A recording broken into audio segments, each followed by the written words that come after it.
A história que vou contar abaixo não aconteceu comigo, mas com meu melhor amigo e sua esposa, há mais de 15 anos. Naquela ensolarada manhã de domingo de verão, Megan e Harry estavam tomando café da manhã em casa, como sempre faziam. Enquanto aproveitavam a refeição, Harry, de repente, disse: "O que você acha de irmos para a fazenda da família neste fim de semana? O tempo está perfeito. Seria ótimo fazer uma viagem." O rosto de Megan se iluminou de entusiasmo. "Que ideia incrível! Vou arrumar nossas coisas. Vamos planejar sair amanhã à tarde. O que acha?" "Acho uma ótima ideia", respondeu Harry. Megan e Harry estavam casados há 6 anos e tinham uma paixão por viajar. Por isso, sempre planejavam passeios de carro nos fins de semana. Este não seria diferente. No dia seguinte, por volta de 1 hora da tarde, eles partiram. A fazenda da família ficava a cerca de 6 horas de carro da cidade onde moravam. Harry aumentou o volume da música e comentou: "Devemos chegar lá entre 8 horas e 8 horas e 30 da noite." "Você avisou os vizinhos que íamos viajar?" perguntou Megan. Harry assentiu e disse: "Claro." A vista pela janela era espetacular. Megan abaixou o vidro e deixou o vento fresco acariciar seu rosto. Ela se sentia completamente relaxada, admirando os campos verdes que se estendiam até onde a vista alcançava. As montanhas rochosas estavam deslumbrantes sob o céu sem nuvens, e os pássaros voavam alto. Os dois estavam curtindo o início tranquilo do fim de semana. Depois de algum tempo, decidiram fazer uma pausa. Tiraram alguns sanduíches de presunto, e Megan entregou-o a Harry enquanto ele dirigia. Mais tarde, pararam para esticar as pernas. Megan olhou o celular, mas o sinal estava cada vez mais fraco. Eles estavam no meio do nada, cercados por montanhas imponentes e campos verdes, aproveitando o silêncio. Riam e compartilhavam os sanduíches, sem perceber o tempo passar, até que se deram conta de que já eram 6 horas da tarde e começava a escurecer. "Nossa, olha a hora. Precisamos nos apressar", disse Harry. "Ainda faltam 2 horas." Megan, que estava cochilando, acomodou-se no assento enquanto Harry dirigia pela estrada larga, que parecia estranhamente deserta. Por isso, Harry decidiu conferir o GPS novamente. Foi quando percebeu que tinha pegado o caminho errado. Precisava virar à esquerda em cerca de 15 minutos para voltar à rota. Mas, assim que se preparava para fazer a curva, ouviu um estrondo tremendo vindo debaixo do carro. Os pneus estavam furados, e o veículo começou a tremer. Megan acordou assustada e perguntou: "O que foi isso?"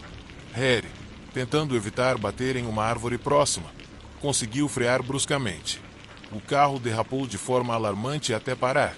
Furioso, Harry desceu do carro gritando: "Droga! Quem foi o idiota que deixou isso aqui?" Megan, preocupada, também desceu e ficou perplexa ao ver pedaços de garrafas de cerveja espalhados pela estrada, alguns ainda com rótulos. "Isso é loucura", disse Megan, preocupada. "E agora, o que vamos fazer? Não acho que tenha um posto de gasolina por perto." "Isso é um desastre", respondeu Harry frustrado, percebendo que estavam presos no meio do nada. Eles decidiram trancar o carro e seguir com as mochilas. Sabiam que o caminho até a fazenda era isolado e não havia como pedir ajuda, então continuaram andando. Depois de meia hora de caminhada, Megan, exausta, reclamou: "Minhas pernas estão doendo, Harry. Não sei se consigo continuar assim." Harry estava preocupado. Talvez devêssemos ter ficado no carro. Foi um erro. Antes que pudesse terminar a frase, Megan gritou animada: "Olha, uma placa." Harry olhou para onde ela apontava e viu uma placa piscando ao longe. Apressaram o passo e perceberam que era um motel de beira de estrada, com cabanas de madeira alinhadas como um terraço. Uma das cabanas à esquerda tinha a porta aberta. Chegaram logo. Ao entrar, notaram que parecia ser uma recepção, mas não havia ninguém. Atrás do balcão, havia uma porta fechada. "Tem alguém aqui?" perguntou Harry, um pouco inseguro. Megan olhou ao redor e sussurrou: "Acho que o dono está dormindo no quarto dos fundos." Antes que ela terminasse, uma voz suave e estranha disse: "Procurando abrigo para a noite." Os dois se viraram rapidamente para a entrada e viram um homem de estatura média, cabelo bagunçado e expressão estranha.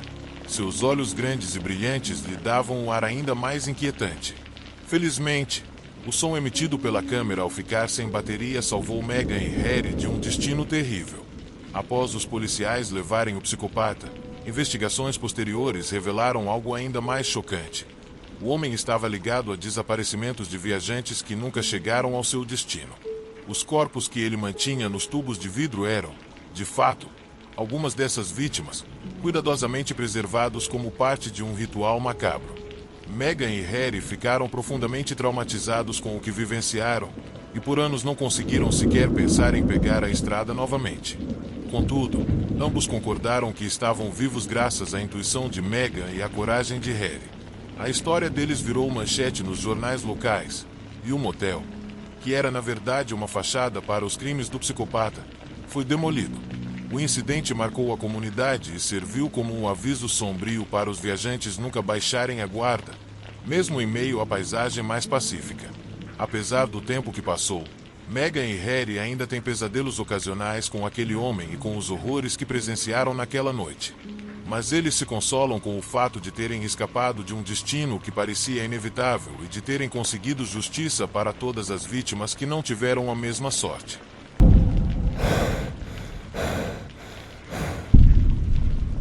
Após terminar meus exames no último ano da universidade, decidi me presentear e planejar uma viagem.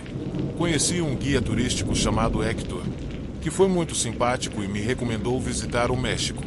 Ele me deu várias dicas sobre os melhores e mais baratos lugares para ficar e comer.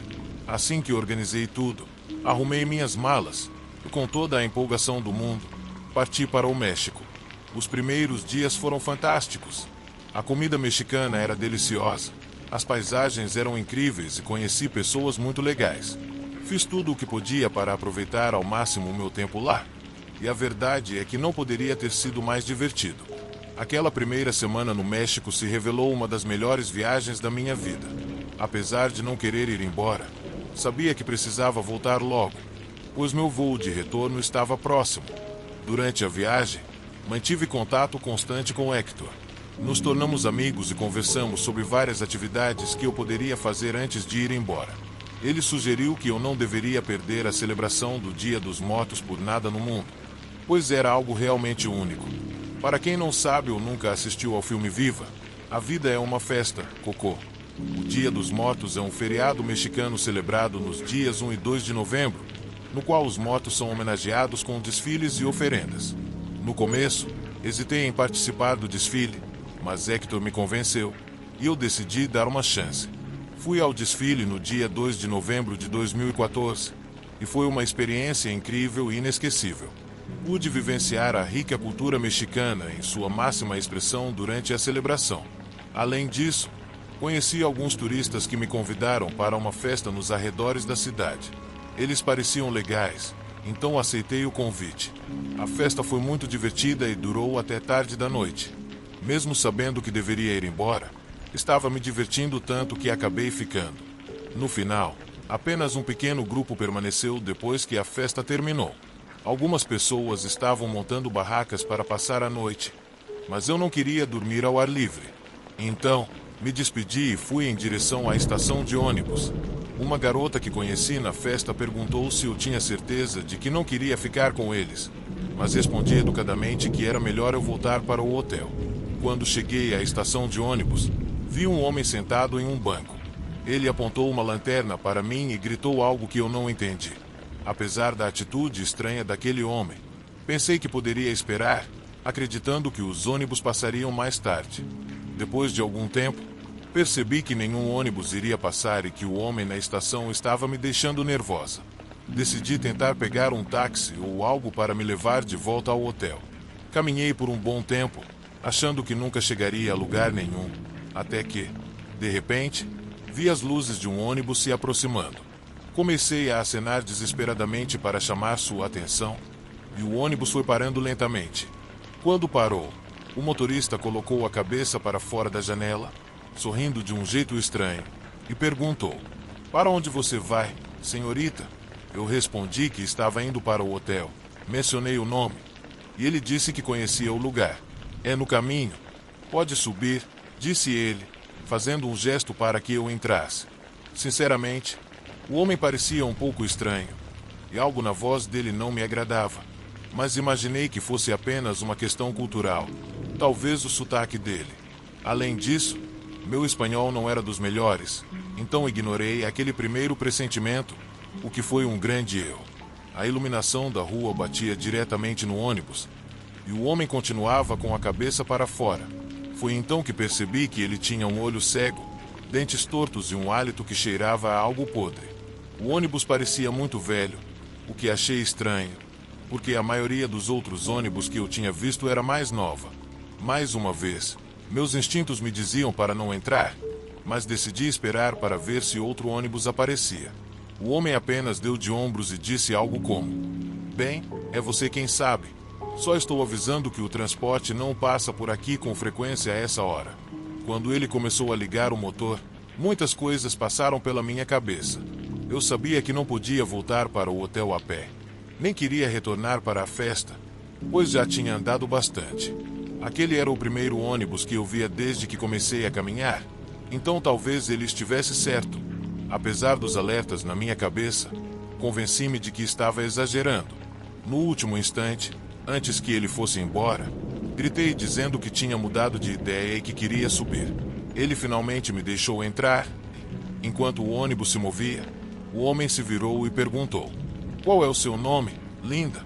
Demorei um pouco para responder, pois estava nervosa, mas consegui dizer: "Kate." Ele sorriu e respondeu: "Eu sou Félix." Comecei dizendo que tudo começou no Dia dos Mortos. Contei ao público sobre minha experiência no México, como tinha sido enganada por Héctor e as terríveis provações que enfrentei. Compartilhei cada detalhe da minha captura, o horror de estar presa e a dor física e emocional que suportei. Mas também falei sobre como fui resgatada e como isso mudou minha vida para sempre. Enquanto contava minha história, eu olhava para as pessoas na plateia e via rostos chocados, alguns com lágrimas nos olhos. Eu sabia que minhas palavras estavam alcançando o coração delas, que talvez pudessem ajudar outras pessoas a serem mais cautelosas e alertas.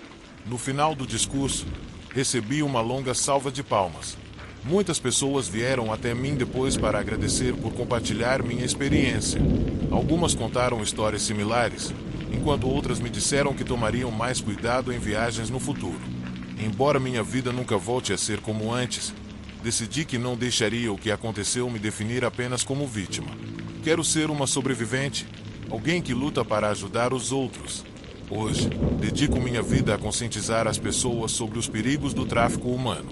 Participo de campanhas, faço palestras e trabalho com organizações que ajudam sobreviventes como eu.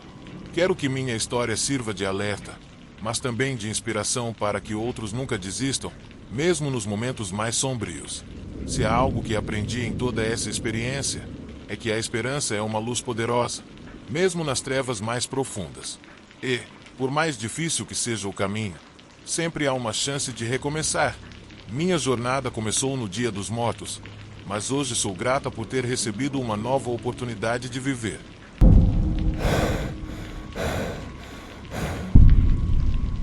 Eu nunca imaginei que trabalhar em um resort 5 estrelas em uma das ilhas privadas mais paradisíacas do mundo fosse muito mais do que sol, praias incríveis e hóspedes extremamente ricos. Era para ser o emprego dos sonhos, mas há algo que ninguém te conta sobre trabalhar nesses tipos de hotéis. Os corredores, os quartos e os cantos escondidos têm seus próprios segredos e histórias sombrias, que ninguém ousa compartilhar. Já limpei manchas de sangue suficientes em suítes luxuosas para entender que até os lugares mais belos podem esconder uma escuridão aterrorizante. Era meu turno da noite quando uma mãe e uma filha chegaram ao quarto 605. A mãe, chamada Sarah, era uma mulher elegante, daquelas que exalam confiança, mas sua filha, Mia, era completamente o oposto. Desde o primeiro momento, tive um mau pressentimento sobre ela. Mia evitava olhar para a mãe e parecia inquieta, como se algo a consumisse por dentro.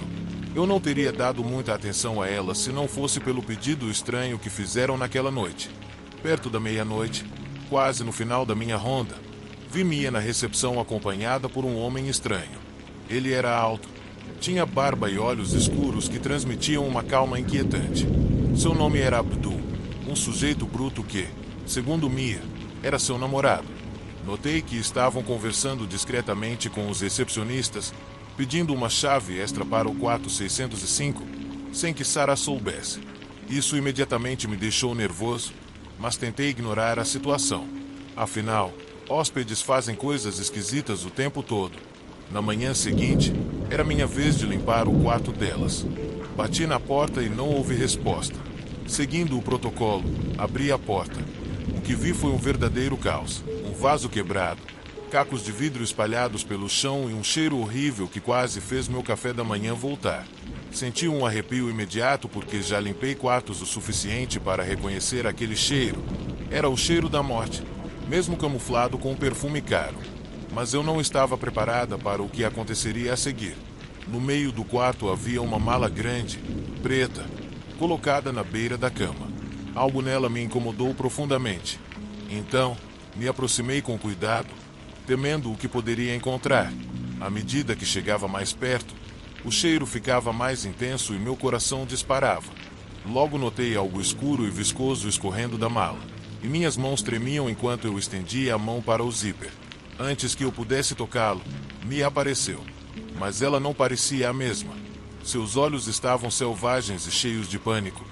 E atrás dela estava Abdul, impassível, como se toda a situação não o afetasse em nada. Fiquei paralisada quando eles me viram ao lado da mala. "O que você está fazendo aqui?" perguntou Mia, com a voz trêmula. "Eu só estava limpando", balbuciei nervosamente, desviando o olhar entre eles e a mala. Não toquei em nada. Naquele momento, Abdul deu um passo à frente, bloqueando minha única saída, e seus olhos frios me encararam de forma ameaçadora. "Vá", disse ele calmamente, como se a tensão no ar não o afetasse nem um pouco. Eu assenti lentamente e recuei, dizendo que voltaria mais tarde. O terror começou a tomar conta do quarto enquanto eu me afastava. Mia parecia prestes a chorar. Suas mãos tremiam enquanto ela mexia nervosamente na barra da camiseta. Por um momento, senti vontade de perguntar se ela estava bem, mas a presença de Abdul me impediu. Não disse mais nada, apenas saí dali, sentindo aquela calma tensa, e só voltei a respirar quando cheguei ao corredor, tentando me recompor. Minha mente voava para as piores possibilidades. Algo horrível tinha acontecido naquele quarto. Eu podia sentir. O lugar emanava uma energia ruim, e eu sabia que o que quer que estivesse naquela mala não era uma simples bagagem. Fui rapidamente chamar o meu supervisor, mas, quando voltamos ao quarto 605, já era tarde demais. A mala havia sumido, assim como Mia e Abdul. O quarto estava limpo demais, como se tudo sempre tivesse estado no lugar. Mas eu sabia a verdade. Eu tinha visto, sentido o cheiro. A mãe havia desaparecido, e um nó no meu estômago me dizia que eu sabia exatamente onde ela estava. Horas depois, o resort estava tomado pela polícia. Nos vídeos das câmeras de segurança, o casal apareceu saindo com a mala e a entregando a um taxista, que não fazia ideia do que estava carregando. Poucas horas depois, eles foram encontrados escondidos em um motel barato, a vários quilômetros dali, prontos para deixar a ilha em um iate que haviam alugado. A polícia os prendeu imediatamente. Mia chorava inconsolável enquanto era algemada, mas Abdul permanecia impassível, olhando fixamente para frente, como se nada daquilo importasse. No dia seguinte, a notícia se espalhou, e a mídia contou uma história assustadora sobre como uma filha ambiciosa matou a própria mãe com a ajuda de seu namorado psicopata. Sarah era muito rica. Seu falecido marido havia deixado uma herança considerável, mas ela segurava todo o dinheiro, negando qualquer acesso a Mia. Dizia que a filha precisava amadurecer para lidar com a fortuna. Além disso, ela não suportava Abdul e acreditava que ele só estava interessado na herança. Mia e Abdul, então, planejaram tudo.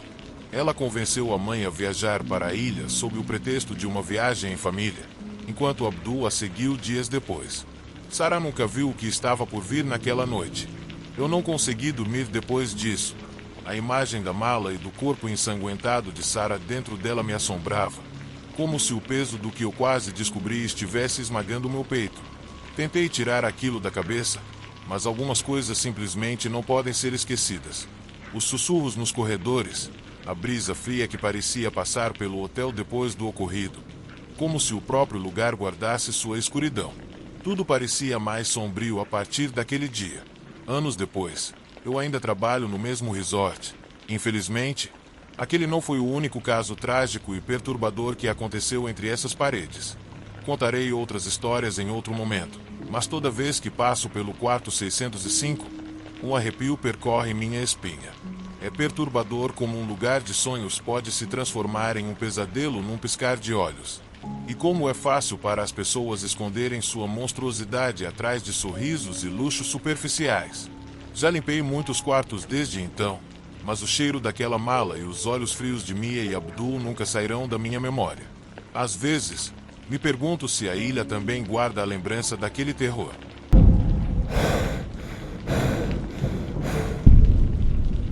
Tudo começou quando decidi fazer uma trilha há 5 anos. Sempre fui uma pessoa ativa. Meus pais me inscreveram em um curso de escalada quando eu tinha apenas 11 anos. Desde então, venho treinando e aproveitando a natureza até hoje. Um dia, decidi fazer uma caminhada no Parque Nacional de Yosemite, na Califórnia. O ambiente era incrível. Estava cercado por uma floresta densa, com aquelas montanhas me observando. Os sons do lugar eram fascinantes e tão nítidos que eu podia ouvir corujas, o vento uivando e várias criaturas se escondendo atrás das árvores altas e arbustos escuros. O sol brilhava intensamente, mas as árvores eram tão densas que mal deixavam a luz chegar ao chão. Como sou amante da natureza, sempre carrego meus binóculos para observar os pássaros. Então fiquei tão imerso em observar um pássaro colorido que perdi a noção do tempo. Quando olhei para o relógio, percebi que o sol estava se pondo e já estava um pouco faminto. Sentei-me sob uma árvore e tirei os sanduíches que havia preparado. Achei que ainda tinha muito tempo para descer, então decidi comer para recarregar as energias. Olhei para o relógio e vi que eram 17h30. Na cidade, isso não parece tão tarde, mas em uma floresta, as noites podem ficar escuras muito rápido. Então, peguei minha lanterna e comecei a andar. De repente, um estrondo de trovão soou ao longe. Olhei para o céu e vi que nuvens escuras estavam se formando, prontas para liberar a chuva a qualquer momento. Ah não! Exclamei para mim mesmo. Não esperava um tempo ruim. Como não estava levando guarda-chuva, fiquei um pouco ansioso e acelerei o passo. Calculei que, se andasse de forma constante, em meia hora chegaria à estrada que me levaria para baixo, mas tinha que me apressar. À medida que avançava, o rugido das nuvens ecoava acima de mim e o vento soprava rapidamente pelas árvores. Quando já estava caminhando há uns 15 minutos, comecei a sentir as primeiras gotas de chuva caindo das árvores. E de repente, uma tempestade estourou. Isso complicou as coisas para mim, e devo dizer que foi assustador e emocionante ao mesmo tempo. Mas estar no meio de uma floresta escura durante uma tempestade definitivamente não era o que eu tinha em mente. Em um momento, o vento ficou tão forte que parecia que eu ia voar. As gotas de chuva caíam com tanta força que quase doíam quando me atingiam. Não sabia o que fazer, então comecei a correr, mas meus pés ficaram presos em uma poça e eu caí no chão lamacento da floresta. A chuva estava tão forte que não vi que havia um buraco ali. Mas, justo quando pensei que não podia ser mais azarado, de repente minha lanterna começou a piscar, fez um barulho estranho e quebrou, me deixando na escuridão total. Levantei-me o melhor que pude, mas depois de uns 10 minutos andando no meio da tempestade sem luz, percebi que havia perdido o caminho completamente. Não fazia ideia de onde estava e minhas esperanças de sair dali em breve eram quase nulas. Olhei para o relógio e eram 20 horas. Nessa hora, eu deveria estar descendo a montanha, mas em vez disso, estava preso naquela floresta densa. O pior era que não havia como chamar ninguém para me buscar, porque não havia sinal, e a tempestade só estava piorando a situação. Mas, de repente, me veio uma ideia. Decidi escalar a árvore mais alta que eu conseguisse encontrar para ver se conseguia me orientar com meus binóculos. Quando finalmente consegui subir na árvore, tentei ao máximo ver algo através da chuva com os binóculos, mas tudo o que consegui distinguir foi mais floresta. No entanto, justo quando pensei em como seria terrível passar a noite ali, na tempestade, com nada além de floresta e animais selvagens ao meu redor, Vi algo que renovou minha esperança. Uma luz amarela brilhando não muito longe à minha esquerda. Desci imediatamente da árvore e comecei a correr em direção àquela luz como se minha vida dependesse disso. Estava totalmente determinado. Era minha única chance de sair daquela situação. Ofegante e tentando respirar, finalmente cheguei até a fonte daquela luz que vi enquanto estava lá em cima na árvore. Era uma casa, uma cabana de madeira no meio da vegetação. Bati na porta gritando: "Tem alguém aí? Por favor, abra." Consegui ouvir vozes baixas vindo de dentro, então bati novamente, quase chorando. "Socorro! Estou perdido na floresta. Por favor, abra a porta." Depois de um momento que parecia eterno, a porta rangeu e um homem sorrindo apareceu com uma voz calorosa. Ele disse: "Meu Deus, o que aconteceu com você? Entre, por favor." Sem pensar duas vezes, atravessei a porta e vi que a casa era feita de madeira velha. A sala tinha um alpendre enferrujado, algumas cadeiras de madeira, uma mesa pequena no centro e na parede havia uma lareira pequena. O homem me ofereceu um pano para me secar e me pediu para me sentar perto do fogo. "Você vai se aquecer logo? Vou chamar minha esposa", disse ele enquanto puxava a lareira para perto de mim. Não demorou muito e uma mulher apareceu na sala, mas algo parecia estranho nela. Ela tinha a expressão mais triste que já vi em alguém. Parecia exausta e também um pouco irritada. Achei que talvez ela estivesse se sentindo incomodada pela minha chegada, o que me deixou um pouco desconfortável naquele momento. Como se pudesse ler meus pensamentos, o homem explicou: "Minha esposa tem estado doente há muito tempo, então não se preocupe, fique à vontade."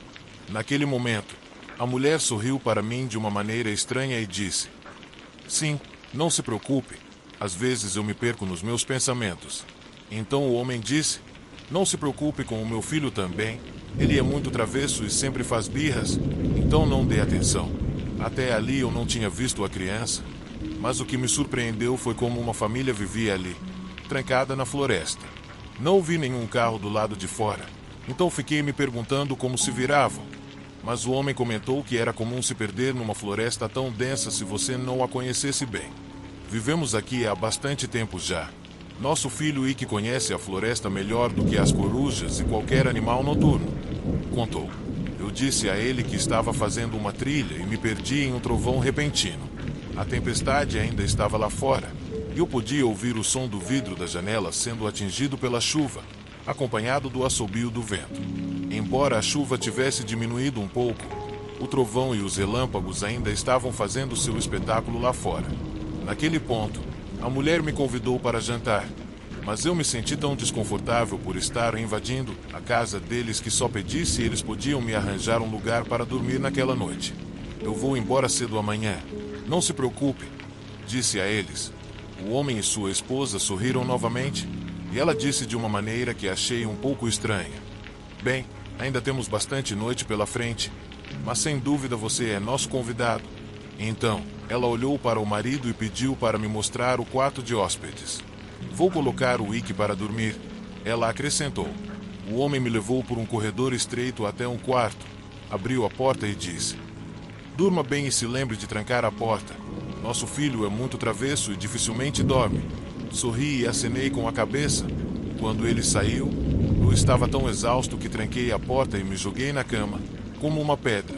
O quarto estava escuro, mas a luz da lua entrava pela janela, então eu conseguia ver um pouco, e realmente não queria ligar a luz, pois passaria só uma noite ali. Eu me senti sortudo por ter encontrado abrigo no meio do nada, com a tempestade enorme lá fora. Não sei quanto tempo dormi, mas de repente fui acordado por uma risada suave. Me sentei na cama e escutei de novo. Então percebi que era uma risada infantil e me lembrei que o homem havia me pedido para fechar a porta. Levantei da cama, enquanto meus olhos se ajustavam à escuridão, e na luz pálida da lua vi um garoto de uns 4 ou 5 anos, parado na janela, de costas para mim. Com voz sonolenta, eu disse: "Ei, você deveria estar dormindo. Seus pais vão ficar bravos se te verem acordado." Eu ia me levantar para levá-lo ao quarto dele, mas o que aconteceu a seguir fez meu estômago se revirar. O garoto virou-se. Quando eu o vi, seus olhos estavam completamente brancos, como se não tivesse íris. Naquele momento, meu coração começou a bater forte como nunca. Naquele momento, meu coração começou a bater forte como nunca. O garoto, com o olhar vazio e expressão estranha, não disse uma palavra. Ele simplesmente continuou me encarando, imóvel, seus olhos brancos como duas esferas de vidro. A única coisa que consegui fazer foi dar alguns passos para trás. Mas, antes que eu pudesse pensar em algo, ele começou a sorrir. Não era um sorriso inocente de criança. Era algo mais, distorcido. Algo profundamente errado. Tentei falar, mas minha voz não saía. O garoto então começou a se mover lentamente na minha direção, como se estivesse flutuando. Fiquei paralisado. Não conseguia me mover, não conseguia gritar. Só observava aquele ser estranho que, apesar de parecer uma criança, não tinha nada de humano em seus olhos. Ele se aproximou ainda mais, e seu sorriso foi se alargando, cada vez mais monstruoso. Foi quando ouvi passos apressados vindo do corredor. A porta do quarto se abriu com um estrondo, e o homem entrou, com os olhos arregalados, e gritou: "Ike, o que está fazendo aqui?" O garoto, ao ouvir a voz do pai, rapidamente se virou e correu para ele. O homem pegou Ike no colo. Com um olhar assustado, me pediu desculpas. "Desculpe, ele não deveria estar aqui. Ele tem um comportamento estranho às vezes." Eu não sabia o que dizer. O medo que senti naquele momento ainda me assombra. Olhei para o garoto nos braços do pai. Por um segundo, tive a sensação de que ele estava sorrindo para mim, como se soubesse de algo que eu ainda não entendia. O homem me pediu para não me preocupar e garantiu que Ike era apenas uma criança travessa. Mas a expressão dele, o olhar no rosto da esposa e a atmosfera pesada da casa não me deixaram em paz. Algo não estava certo ali, e eu sabia que não deveria ficar. Aquela noite, eu não consegui mais dormir. Fiquei deitado na cama, ouvindo o som da chuva lá fora, tentando ignorar as vozes baixas e os passos que ecoavam pela casa, como se algo estivesse sempre se movendo, mesmo quando não havia ninguém por perto. Quando o amanhecer finalmente chegou, eu mal pude esperar para sair dali. Antes que o sol se erguesse completamente, fiz as malas, agradeci aos donos da casa, com um sorriso forçado, e saí o mais rápido que pude.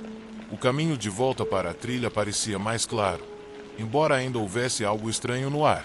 O medo que senti naquela noite nunca me deixou, e até hoje, sempre que vejo uma luz no meio da floresta, me lembro daquelas visões perturbadoras e do olhar vazio do pequeno Ike.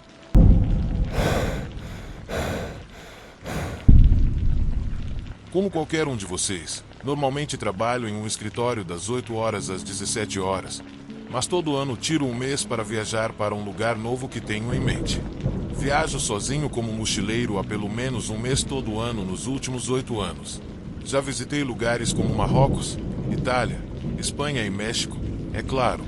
No entanto, no ano passado, enquanto estava em Cuba, algo muito estranho aconteceu comigo. Cuba é absolutamente linda e as pessoas são incrivelmente amigáveis. Me trataram super bem, me guiaram pelos melhores lugares para visitar e sempre me ofereceram ajuda enquanto eu explorava cada canto do país. Sempre adorei sair do caminho turístico e fazer coisas que a maioria dos viajantes hesitaria em tentar. Lembro de ter passado uma semana em uma pequena cidade litorânea e todas as noites ia para a praia tirar fotos, porque os pores do sol lá eram de tirar o fôlego. Antes de ir, um vendedor local me avisou que a praia tinha fama de ser assombrada, mas eu não sou do tipo que acredita em superstições, então agradeci o conselho e fui mesmo assim. Quando cheguei, percebi que havia poucas pessoas. Era a maioria de locais e algumas crianças brincando na água. Muitos turistas provavelmente estavam evitando a praia por causa da história assombrada, então eu me senti sortudo por conseguir capturar aquelas vistas maravilhosas sem ninguém na frente. Eu estava tão focado nas minhas fotos que nem percebi quando as pessoas ao meu redor tinham ido embora, e só ouvi as risadinhas das crianças brincando ao longe. Mas, justo quando estava prestes a tirar a foto perfeita do pôr do sol, ouvi um grito. Parecia que alguém estava se afogando na água e não consegui ignorar. Olhei para as crianças e vi que elas estavam longe, então percebi que precisava agir rápido. Sem pensar, deixei minha câmera e minha bolsa na praia e corri para o mar para tentar salvar quem estava se afogando. O grito estava cada vez mais desesperador, então comecei a nadar mais rápido. tentando encontrar a pessoa que precisava de ajuda antes que fosse tarde demais. No entanto, enquanto eu nadava, comecei a perder a noção de quão fundo estava indo. Cada vez que tentava me manter à tona, a correnteza ficava mais forte. Ao olhar ao redor, percebi que estava sozinho. Os gritos desapareceram. Apesar de continuar nadando um pouco mais, tudo parecia em vão. De repente, tudo ficou em silêncio e comecei a pensar que talvez tivesse chegado tarde demais. Decidi mergulhar para ver se conseguia encontrar alguém. Mas, ao mergulhar, não vi nada. Então, justo quando estava prestes a subir para a superfície, senti mãos grandes nas minhas costas me empurrando para baixo. Lutei com todas as minhas forças para emergir, mas não consegui. E estava ficando sem fôlego.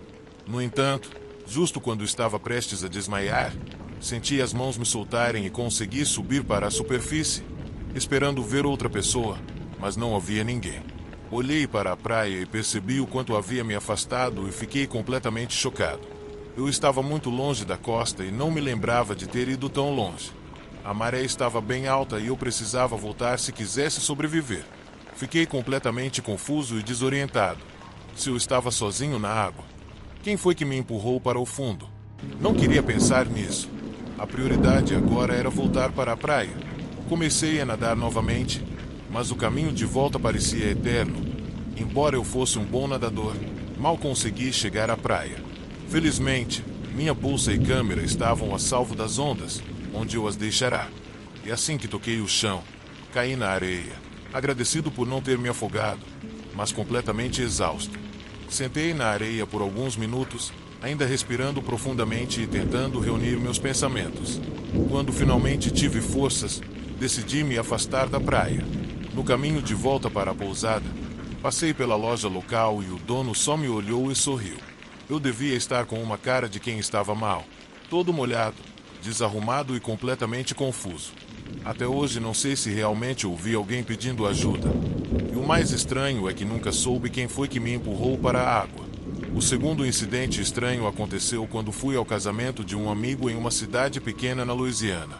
A região é conhecida por ter trilhas perfeitas para caminhadas, algo com o que não tenho muita experiência, mas ainda assim adoro a ideia de explorar a natureza, especialmente as florestas. Ficamos em um hotel aconchegante por 3 dias, incluindo o dia do casamento, o ensaio e a despedida de solteiro. A cidade era linda, então quando procurei por pontos turísticos nas proximidades, encontrei um lago e uma cachoeira incríveis que pareciam maravilhosos, e as pessoas falaram muito sobre eles. Convenci meu amigo Zack, que também estava no casamento, a ir comigo explorar a cachoeira perto do lago.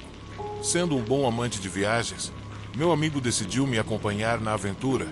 No segundo dia da nossa estadia, logo após o café da manhã, saímos bem cedo, por volta das 7 horas. Caminhamos pela floresta por um tempo até chegar ao lago e à cachoeira. Havia alguns turistas, mas Zack e eu estávamos nos divertindo muito. Por volta das 14 horas, achamos que era hora de voltar, mas então algo me ocorreu. O jantar era às 19 horas, então ainda tínhamos bastante tempo. Por que não exploramos um pouco mais a floresta?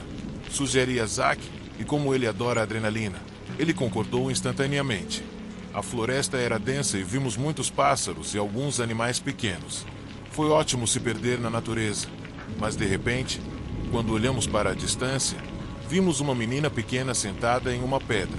Zack e eu ficamos preocupados porque era muito arriscado uma menina pequena estar sozinha ali.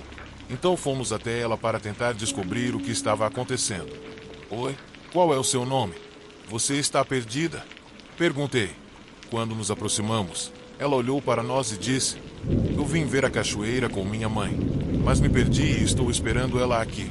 A menina parecia ter uns 5 ou 6 anos. Estava usando um vestido verde claro e seu cabelo estava preso em 2 tranças. Por que você não fica com a gente e a gente procura sua mãe? Sugerimos. O nome dela é Lisa. Ela respondeu. Então Zack e eu começamos a procurar por essa Lisa, chamando o nome dela e tentando encontrar pistas. Depois de 1 hora sem sucesso, decidimos nos separar para continuar a busca. O tempo estava passando e não havia sinal da mãe da menina. Finalmente, por volta das 17 horas, voltamos ao ponto onde deixamos a menina.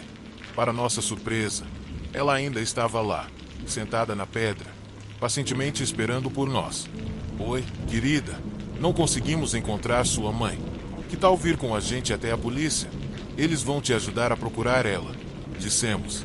A menina olhou para nós com aqueles grandes olhos azuis. Com um tom muito sério, disse: Não precisa. Eu vou esperar aqui. E vocês podem voltar amanhã e me ajudar a procurar minha mãe. Zack e eu ficamos boquiabertos. Não era o que esperávamos de uma menina perdida. Ela tinha uma calma que nos deixou desconfortáveis. Eu queria fazer mais perguntas, mas Zack me puxou para o lado e disse que era melhor pararmos, pois achava a situação muito estranha e sugeriu que fossemos embora para voltarmos a tempo para o jantar.